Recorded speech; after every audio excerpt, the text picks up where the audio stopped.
Kalore ne pod wantiere kod ng'ikruok e yor tudruok kod Easter Achieng', jakene ratiro mar oganda ka intiere kaunti ma Kisumu. Boloso weche mag tudruok kaito wadhi wagoyo mbaka e chenro mar mine wacho. Kata kamano, kadhi mbele kod weche manyien en ni Osiptal ma Siaya County Referral dhi chako timo thieth mar tuo mar Kansa kokale timo kemo ne jotuo kochakore higa manyien. Coordinator mar tuoche ma ok landre, Dr. Peter Amoth, wacho ni mae geto duoko chien omenda ma jotuo Kansa tiyo godo e dhi manyo thieth e bombe maboyo machalo Kisumu, Eldoret gi Nairobi. Jafambo marwa Hilda Obuya ni kod mathoth. Kolose nyasi mar yango dwe mar tuo mar Kansa mar thuno e alap mar Osiptal no, Dr. Peter Amoth wacho ni e bwo chenro margi mar higni 5 gichano chako thieth manono ma jotuo mag Kansa e kaunti no. I coordinate non-communicable diseases.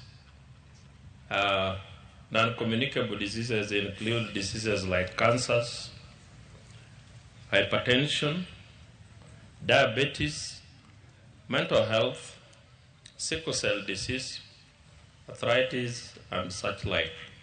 So today is we have gathered here for breast cancer awareness, which started at the start of the month. Siaya, we have done a 5-year action plan on cancer. We are looking forward to really giving the chemotherapy come next year. Amoth dwaro mondo mi onywak lwede kedo kod tuo mar Kansa, kokwayo oganda mondo mi obi kanyakla e yor konyo jotuo man kod Kansa.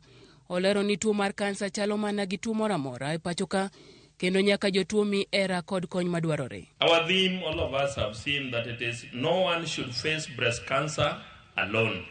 That is the theme. What does it mean? It means let us have the support of the community. Let's have the support of the religious team.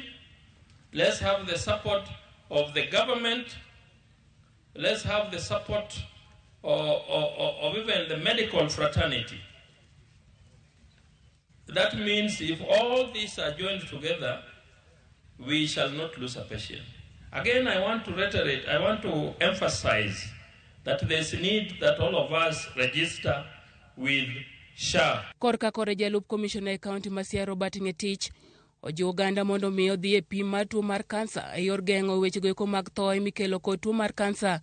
Bende Ngetich ojiwo jodak ma Siaya mondo mi owuog oko mar timo ndikruok e okumba mar thieth manyien manoendo mar SHA e konyo yore mag timo thieth mayot. Everybody should just go for medical checkup so that this breast cancer can be detected early and you begin medication.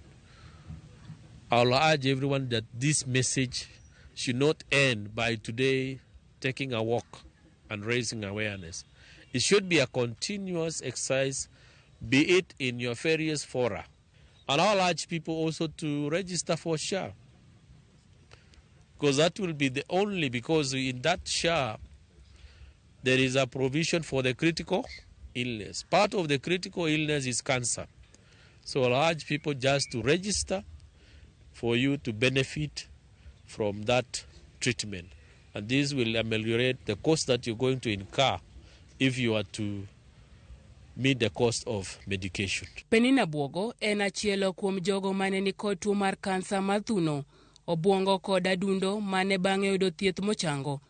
Okwayo mondo ger centers mag kuonde thieth mag Kansa e kor gwenge e geng'o wuodhe maboyo mar dhi manyo thieth. I'm a cancer survivor, breast, brain and lungs.